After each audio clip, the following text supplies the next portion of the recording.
Burhanuddin, tersangka pemodal pencurian buah kelapa sawit di perkebunan milik salah satu perusahaan di Bayung Lencir, Musi Banyu Asin, Sumsel, tertangkap polisi dari Unit 5 Subdit 3 Jatanras Polda Sumsel di daerah Seki, Palembang.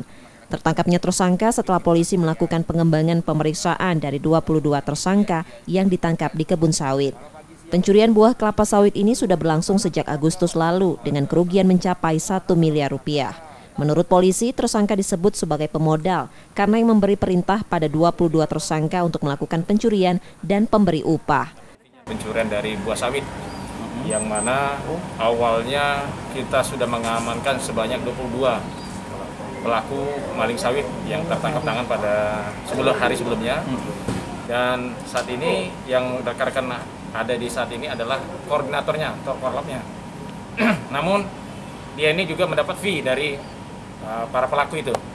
Jadi setiap melaksanakan kegiatan dia dapat uang sebesar 500.000. Dia yang memerintahkan dan serta melakukan penggajian kepada penadah-penadah tadi.